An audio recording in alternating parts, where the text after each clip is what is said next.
You're listening to All Kinds of Catholic with me, Teresa Alessandro. My conversations with different Catholics will give you glimpses into some of the ways we're living our faith today. Pope Leo, quoting St. Augustine, reminds us, "Let us live well, and the times will be good. We are the times." I hope you'll feel encouraged and affirmed, and sometimes challenged, as I am in these conversations. Join our podcast community, get news and background information about the conversations, and share your thoughts if you want to. You can get the newsletter and each episode straight to your inbox by going to allkindsofcatholic.substack.com and clicking on subscribe. It's free. That web address is in the episode notes too, and I'd love you to draw closer to our community. Thank you. Before we begin this week's episode, listeners, I'd just like to wish you all the blessings of Eastertide. Listeners, thanks so much for joining the episode this week. I'm joined by Christopher, who is down in the southwest. Christopher is a poet, and so let's see where this conversation takes us then. And keep listening to the end because we'll hear some of Christopher's poetry there too. So welcome, Christopher. Thank you very much. It's a pleasure to be talking with you today.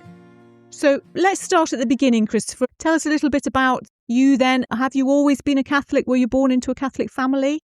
No, my dad's a lapsed Catholic. He was half Irish. I was not baptised as a child. I wasn't raised as anything. I think my mother's a lapsed Protestant. I went to a Church of England primary school as a child. I think that's when I realised I wasn't christened and was slightly frightened. I sort of went to Sunday school briefly as a child. I was interested in religious matters from an early age, but I was not a practicing Christian as a child, and I certainly was not a Catholic. When I was 14, it's interesting because sociologists often say, various social scientists, that conversion to Christianity is particularly common in the teenage years, I suppose as people get their bearings. So when I was 14, I decided I believed in God. I believed in Christianity for a variety of reasons. I remember reading C.S. Lewis.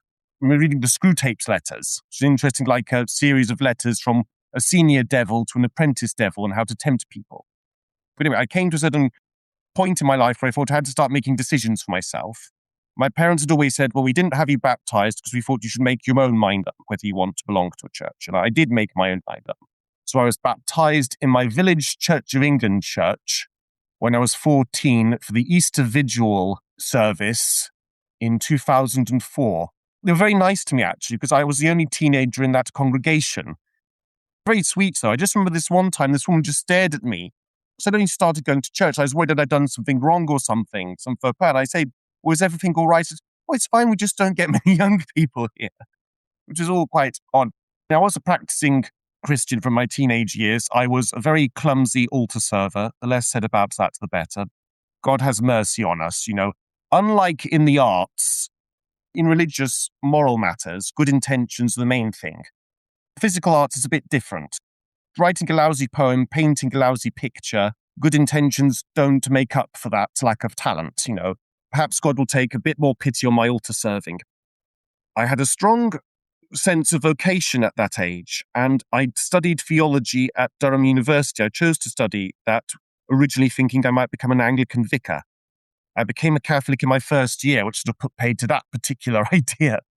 I remember going to a mass just before I turned 18, around that time, Catholic mass. It was Saturday morning in Barnstaple, town near my village.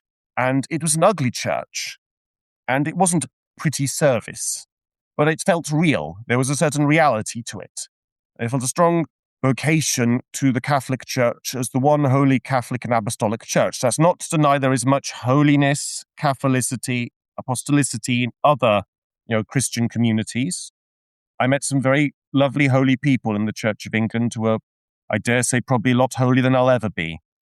But the point is, I sensed the Catholic Church was where God wanted me to be, where God had founded it. There's obviously a lot of deeply flawed people in the Catholic Church. A hospital should be expected to attract sick people. I myself have many faults as a Catholic, but I've always tried to follow what I believe to be the will of God. I sensed strongly that God was calling me to be in the Catholic Church and to serve him there. Pause for a moment there, Christopher. I just want to respond to that. That's really interesting. I think listeners will find a lot there that resonates with things we've heard from other guests too, where There's just something about, for some people, going to a Catholic church and being at Mass, as someone who's not a Catholic at that time, there's something very real about that community that just speaks to people. Even as you say, it doesn't have to be a beautiful building or amazing people necessarily that are all inspirational immediately. There's just real people meeting together for Mass, and it does speak to people. So that's really interesting to hear that from you. I'd also been reading some of the writings of St. John, now being canonized, St. John Henry Newman. Of course, he writes the Apologia Pro Vita Sua. The Church of England was developed in a very particular country for a very particular historical period.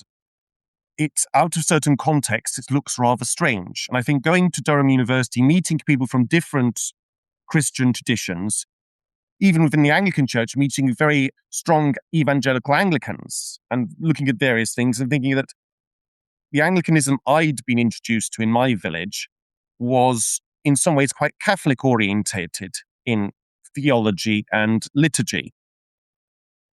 I'm meeting these various, and I remember thinking, well, to some extent, it was like squaring a circle. But anyway, I became a Catholic. I was treasurer and secretary of the Durham University Catholic Society, and by the grace of God, the society survived that. I studied theology. I did a bachelor's degree, and because I thought I hadn't done enough penance, I did a master's degree. I did actually spend a trial month. I considered a vocation to the Catholic priesthood, Catholic religious life. I thought about it quite seriously.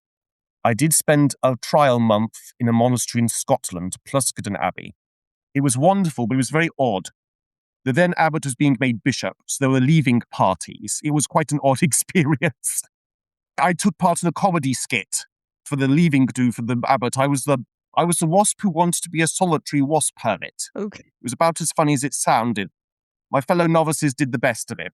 It was all quite surreal, and I broke my glasses walking into a fence post while I was wielding a wheelbarrow. And I kept banging my head on. I just finally decided God didn't want me there. I think in the nicest possible way, the novice master was relieved as I was when I said at the end, well, I don't think I should be coming back. God communicates with us in all sorts of ways, so that's great. Okay. On finishing your master's and finding that vocation wasn't for you, you've returned. Is it a straight road back to Devon? I hadn't organised for various things. My university years were a bit turbulent, and there's a wonderful poem, The Death of the Hired Man, by Robert Frost, and there's a line, home is where if you have to go, they have to take you in. So I had to go, and God bless my family, they had to take me in. So I went back. I've done editing, proofreading. I've been a shop assistant. I've been various bits and pieces, whatever honest toil I can find. So I've been doing various things. In the loveliest possible way, North Devon, it's very beautiful and peaceful. It can feel sometimes like a backwater. But often, sometimes, the most productive times in your life are where things actually seem quite stationary. It's almost like sometimes you have to let things ferment. You have to let things rest and develop. I remember it's 2015 was the year when poems started happening for me. Now, I had attempted to write poetry as a teenager, and it was about as bad as acne. I wrote very bad poems about unrequited love and all those terrible things that teenagers sadly do. But 2015, words started forming patterns in my head. It was a bit like tinnitus. I had been trying to do some creative exercises beforehand. There was this book, The Artist's Way by Julia Cameron. There's some very interesting ideas about releasing creativity just by keeping a morning journal. Some of the ideas are a bit new agey, but some of it's actually very interesting because she talks a lot about a sense of the spark of the divine. She stresses that this need not be interpreted along the lines of Orthodox traditional Christianity, but it can be if you want. It's a very interesting book. And I tried doing these exercises. I'd also had this slightly scary author who I'd met the year before. I'd reviewed a book of his kindly, so he invited me to lunch.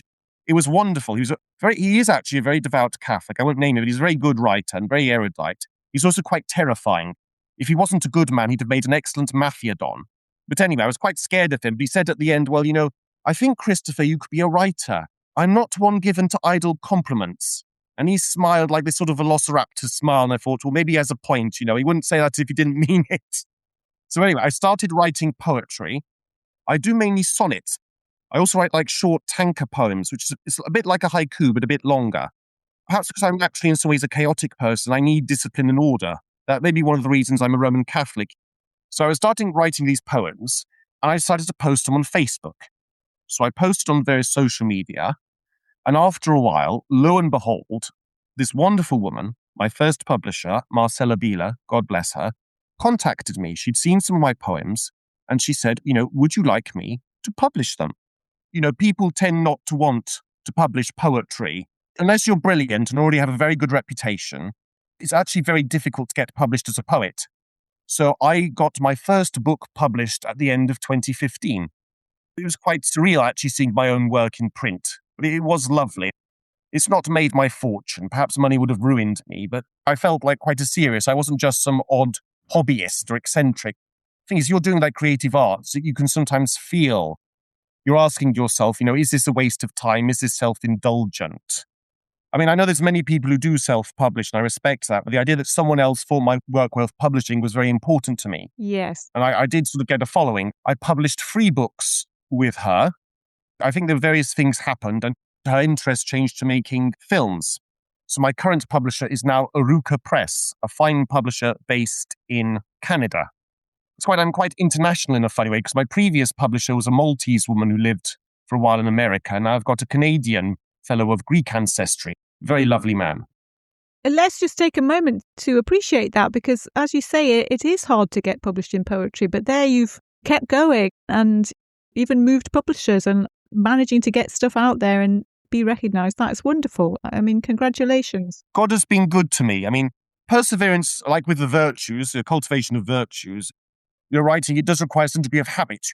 Just as, in life, you may not feel like trying to be a decent person every day, but you have to, you have to resist the urge to punch your next door neighbour or not to go to mass. You just do it. And same a bit with writing, and eventually you get in there. Virtues are habits, and also creativity. There's a habitual element to that. So by the grace of God, I kept going, and I've had some wonderful people.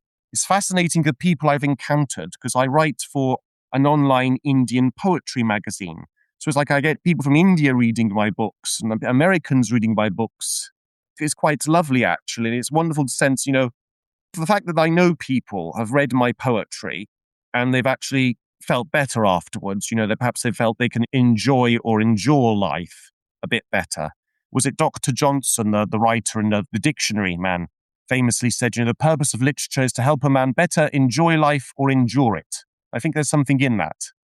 I also feel, as a Catholic, unworthy as I am, I feel that in my creative work, I am participating to a certain extent in the creative work of God. God has all called us into being. He has created the world, but we, in a sense, we have stewardship of his creation. We're supposed to, as we've said, nature, the farmer takes God's creation, nature, and husbands it. He or she uses it for God's glory to actually grow food and to help others, to feed others and themselves. The word poetry comes from the word poesis in Greek, which means making, which I think is lovely, because there's a sense that as a writer, I'm trying to make things with words. There was a Catholic writer who said poetry is language taken up to the level of song. It's when it sings. Or another way of saying it was that poetry is like dancing with words. And sometimes I feel like I'm only doing an arthritic waltz, but I try and do it for the greater glory of God. That's lovely. It's funny because sometimes you spend months agonizing. You think you've got a poem, you've got an idea, I have to write this poem, and it's like lodged in your head, but you can't get it out. And then suddenly you wake up at 3 a.m. and suddenly everything's clear. It's like there's a moment of inspiration, you pray for it, you work for it. It's like a moment of grace suddenly when you least expect it. There's a bit like that with life, I think, when God comes into your life. You may wait for things, and there's like a still small voice, you feel his presence. I think it's a bit like that with poetry sometimes. There's a moment of revelation. Of course, the term revelation, the term apocalypse in Greek, it means to uncover, and things suddenly become unveiled. And it's a bit like that sometimes with poetry, I think. There's these moments where things become clear. It's like an epiphany. And Christopher, when you write your poetry, is it about faith? Does your theology come in there, or is it about life for everyone? Both. I try and write. Sometimes I write explicitly about faith. I mean, my first book was a book of 52 sonnets on various episodes of Scripture, from Genesis, the creation of Eve, to the book of Revelation. So, I do write biblical meditations. I've written ones dramatic monologues from the perspective of Jezebel and Herod. I've done various poems. I have written poems about the saints, like St. Patrick or St. Anthony of Egypt. But I've also written poems about nature. I don't deserve to, but I live in one of the most beautiful parts of God's earth. So, I do write quite a few poems inspired by nature and God's creation. I think all of my poetry, I hope, is infused by a Catholic sense that existence is a gift. It's not an easy gift, and I don't try and sugarcoat things. I do write poems about suffering, of loss, of unhappiness, of evil, because that's part of life. And Catholicism has never pretended that human nature is all good. We're made in God's image. We're not beyond hope of redemption, but we are fallen. The world is not perfect. It's not all hearts and rainbows. And I hope I always give a sense of, that we're not beyond hope. I do not despair. Some of my poetry does refer to the various episodes of anxiety or depression that I've known people to have, or the horrible things happening in the world. But I only say that's part of a much bigger picture, that it's not the last word, so to speak, of existence. It's right, because you were saying about, you don't necessarily have to be explicitly religious to actually be informed by a religious worldview, I think. Because as a Catholic, everything you encounter should, in a sense, be seen. Not trying to be sickly sweet pious, not having full of platitudes or seeming holier than thou. You should, in a sense, have your faith inform your whole of your life. Yeah, and how you are seeing the world around you as created by God. So I think you mentioned before we began recording the writings of now St. John Paul II about Catholicism and the arts. Maybe this is a good moment to just share with us how that has influenced you. It's a lovely letter. You can read it online for free. It's one of the things I've read. It's very interesting because he talks, in a sense, there's a sense that the artist, there's an analogy between God the creator and human beings the artist. I mean, human beings do not create out of nothing like God. And even if you're, Michelangelo, your creation's not quite on a par with God's. I mean, that would be blasphemy to pretend otherwise. But just as all human beings are called to sort of participate in God's creation, when God created Adam and Eve, they were also supposed to tend the Garden of Eden. I mean, obviously after the fall, that became a miserable labor. But Paul was always constructive, productive activity was always meant to be part of human life. We were supposed to be as co-heirs with God. We were supposed to work with him for his creation. And as a poet, as St. John Paul II talks about various forms of art, artists are supposed to sort of participate in God, to see God, not in a narrow propagandist way. God is much bigger than that. You don't sugarcoat things. The American Catholic writer Flannery O'Connor wrote The Catholic Novelist. And she said the thing is about Catholic novelist, first of all, you have to be a good novelist. You need to know your craft. But you're not there to sort of propagandize things. Your faith should come out naturally, and it shouldn't be artificial, and it shouldn't deny the complexity of existence. To get back to St. John Paul II, he does say our artists do have a spiritual vocation to see the glories of God in the world and to actually help human beings get a sense of eternity, and the sense that church has always needed art. Even like in the early Christians, they had used artistic symbols, like the ichthys, the fish symbol for Christ. Human beings are visual creatures. St. Thomas Aquinas observed, humans are sensual. We get our knowledge of things, even divine things, through our senses, because we are physical creatures. Part of that is through the visual arts. God became a human being. In Judaism, God couldn't be artistically represented because he was invisible. He was beyond creation, but God has entered creation. He has become visible. He's also spoken. Our Lord would have known the Psalms. He'd have recited the Psalms, and the Psalms are the great poetry of world literature. As a writer, as a poet, I have a particular calling, and St. John Paul II writes quite well about this, to actually articulate the mystery of the world, of the universe, the glory of it. He didn't quote Gerard Manley Hopkins, St. John Paul II, but I will write now. As Gerard Manley Hopkins writes, the world is charged with the grandeur of God. And it's a beautiful poem. That sense of the world, the beauty and the tragedy of the world, is something a poet should write about and should create. In participating in God's creation, you show the glories and the tragedies of life. That's fantastic. I think it's reminded me sometimes I'm very moved by poetry, people like Gerard Manley Hopkins, and then other times I forget to even look for it. So I'm glad to have it brought to our attention today. Thank you, Christopher, for listeners who are enjoying this part of the conversation, I'll put some links to your work and to Pope John Paul's letter in the episode notes. But I wonder if we might move on a little bit and get more localised to North Devon then. Tell us a little bit about parish life for you now as a Catholic. Just for listeners, I found to my surprise that you belong to a parish that my parents belonged to many years ago in Ilfracombe. So I feel some kind of little link there, even though it was a long time ago that my parents were there. But tell us about parish life then in a rural area. What's that like these days? How are you experiencing that? It's awkward in a way because the Diocese of Plymouth, I mean, I think it's been around since 1850, but, we never had many people. It was never Liverpool, There weren't huge numbers of Irish immigrants. It's quite a Protestant, insofar as there's a religious element to this area, it's generally quite Protestant. There are Catholics, they're thinly spread. It's a big diocese geographically from like Land's End to Dorset. It's massive. I mean, there's only so many lay people, let alone so many priests. We're very blessed. We don't have a parish priest at the moment. We have a very good deacon who's doing his best to keep things ticking over. But we have a priest who comes from the nearby Linton Convent. He comes and says Mass for us on Sundays and Wednesdays. So we are blessed to have Mass, thank God. It's not always easy. I have to get the bus from my village. When I think about Christians across the world who are persecuted, cannot go to church, who would actually, if they were found in an act of communal worship, would be risking their lives, I realise I don't have things that badly. We're not a big parish, quite close-knit, it's friendly, we get along very well. I did sing in the choir for a while. That was not a happy experience for everyone, but we all have to try various ministries. I've done readings on the Reader's Road. We all do various bits and pieces. I attempt to sell bric-a-brac or wine bottles, at various raffles. We sort of keep going. It's not necessarily a glamorous place, but then life isn't glamorous. Reality isn't always glamorous, but there is a holiness there. One thing about a parish system is the people, all the Christians of a locality, and you all mix together. We have, people from the Philippines, Polish people. We all come together and we're all one in Christ. There's different generations, different national backgrounds. We have different temperaments.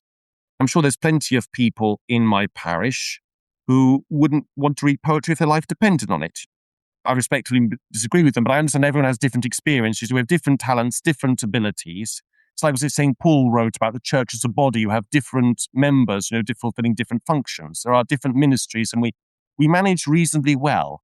We've got people preparing candidates for reception to the church. We've got a first communion class. We're getting on with things. Sometimes it's just a case of putting one foot in front of the other. You just have to have faith and hope and keep going. I think people will recognise your description of parish life there, especially other people in rural areas where numbers may be quite low, but everybody has to just try and help. There is something, and I think you may have said this, it's an expression of holiness, isn't it? For people to just work together as best they can, bringing what they have and getting along, being there for Mass, even when it doesn't seem like anything dramatic is happening. You definitely said that near the beginning, and it made me think of a sort of contemplative life. You were mentioning in these times when things can seem quite static, nevertheless, there can be great consolidation going on, perhaps preparation for some sort of springboard for something. It's a good description. And I sometimes get feedback from listeners that this podcast is helpful for people who are more isolated, living in a place where there aren't many Catholics around them for whatever reason, that they like listening to other people talking about their faith. They feel part of the Catholic community, the wider Catholic community, by listening to the podcast.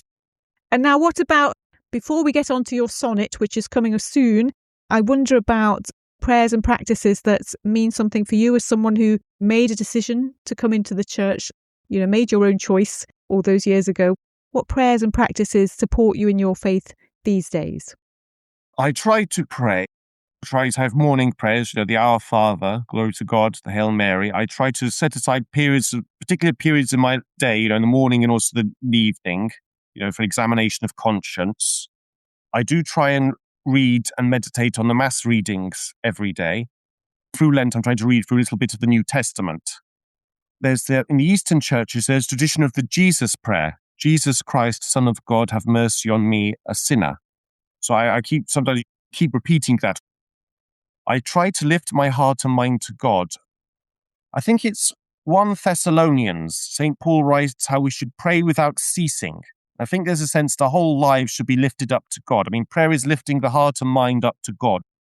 There's a lot more I should be doing with prayer. I mean, I do try and say the rosary, but I probably should say it more often, to be honest.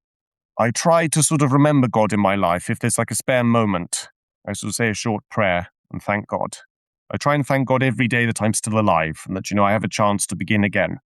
That's lovely, Christopher. And that resonates with, I often think that I'm trying to live my life feeling that I'm in the presence of God, which is how, because the pray without ceasing, if you're thinking that you need to be saying prayers without ceasing, that you're not able to live your life.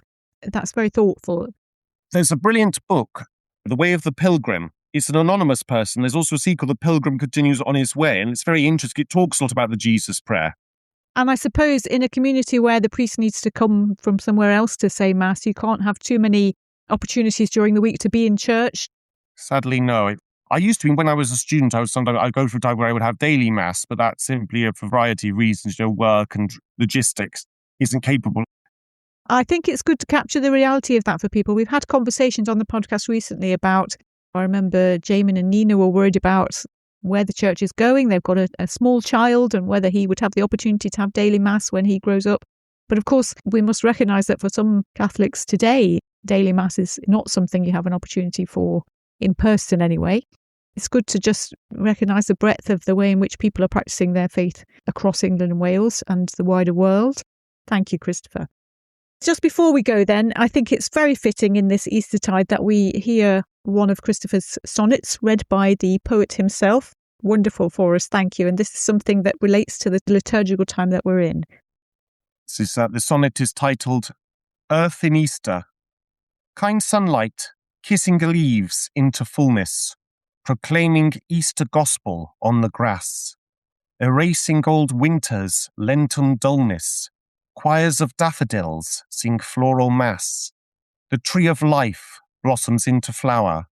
The frosts of death defeated by the spring.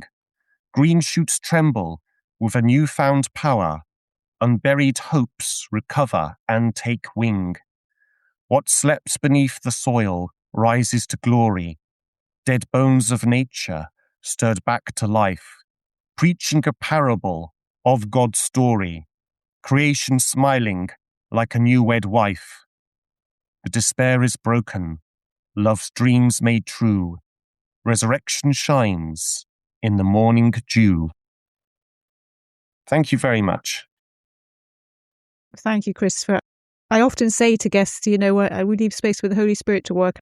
I felt like I was getting a bit depressing just before you began that sonnet with, not everyone can have daily Mass already. What's happening to the church? And then you've just brought hope back in there with that beautiful sonnet. So thank you. That's the Lord speaking for us today through your work. So that's a lovely way to end this episode. I might just say it's been really lovely talking to you. It's lovely to have someone with the gifts of a poet to talk to us. I can't get out of my mind the image of someone with a velociraptor smile encouraging you to write. It's interesting to hear the different ways in which the Lord has spoken to you in your life. Sometimes a bit more light-hearted.